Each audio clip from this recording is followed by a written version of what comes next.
Molweni, Sanbonani.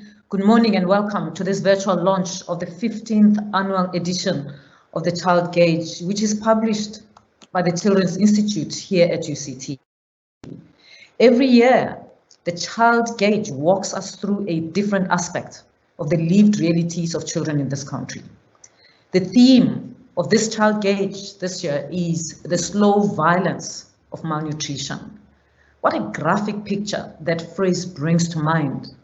The World Health Organization speaks of violence as an action that results in or has a high likelihood of resulting in injury, death, psychological harm, maldevelopment, or deprivation.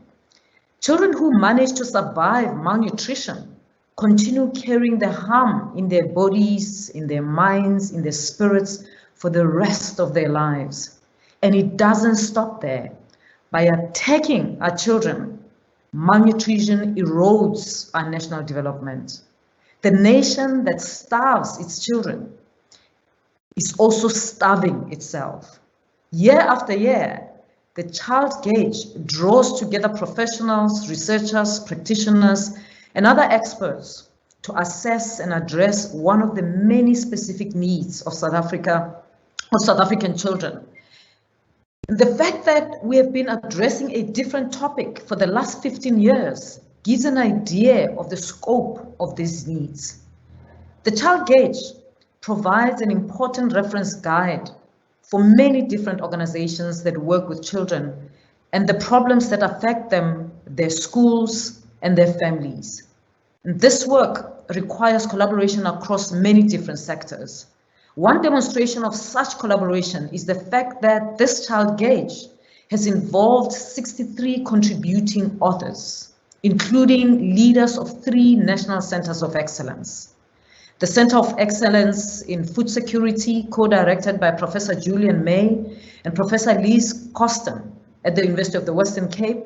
The Center for Excellence in Human Development, directed by Professor Shane Norris at the University of the Witwatersrand, and the Center of Excellence for Nutrition at the Northwest University, led by Professor Marius Smuts. The ChildGauge is a remarkable example of the kind of work UCT encourages among all our academics and students. We aim to provide socially responsive research based on engaged scholarship to address real needs that affect South Africa and other parts of the world. These needs often parallel the United Nations Sustainable Development Goals, such as SDG 2, Zero Hunger. So we welcome partnerships that will help to build understanding and creative approaches to the broad landscape of the issues we want to address. And since we are meeting online today, we have no physical space limitations. And so we sent out invitations to about 1,300 different organizations, educational and research institutions, and individuals who have demonstrated their interest in addressing the nutritional needs of children. One important goal we all share is to motivate national leadership around this cause. Since at least 2014, the Children's Institute at UCT has been calling for a National Food and Security Council. The pandemic has brought home to us how great that need has grown. We need a national strategy that will involve all related sectors: trade and industry, agriculture, food manufacturers, marketers and retailers, advertisers, the media, as well as health science professionals, social workers, educators, and policymakers, just to name but a few. South Africa's nutrition strategy must address not only the inaccessibility of good food in our poor communities, but also the effects of unwise food choices across the country, some of which are seen as being advanced or being comfortable. Health science professionals have marked the significant rise of non-communicable diseases such as diabetes, obesity, and heart disease across South Africa. And these are diseases that are prevalent in Western countries where fast foods, sweets, and cold drinks dominate many diets. These conditions are a direct result of the marketing and easy availability of such food in South Africa, even in the more remote areas of our country. I mean, it's interesting, remote areas of our country, the most remote areas of our country might not have access to water, but they have access to these foodstuffs that can be harmful to their health. And this problem is having far-reaching effects on national health, human longevity, and the economy, and it merits the attention of our national leaders.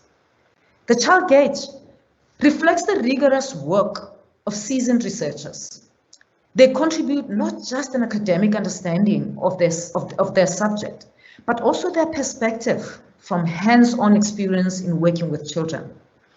Each of today's speakers puts a sharp and insightful focus on a different aspect of malnutrition.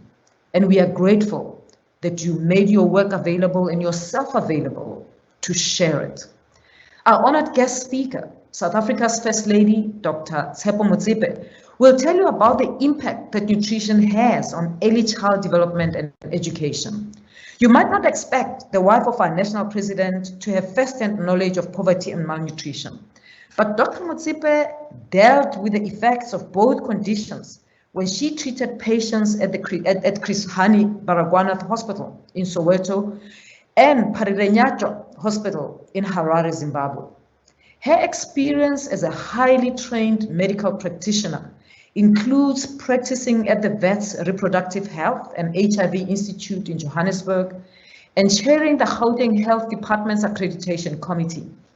She is the patron of the Early Care Foundation, which works in disadvantaged areas, and of the South African Civil Society for Women's, Adolescents, and Children's Health.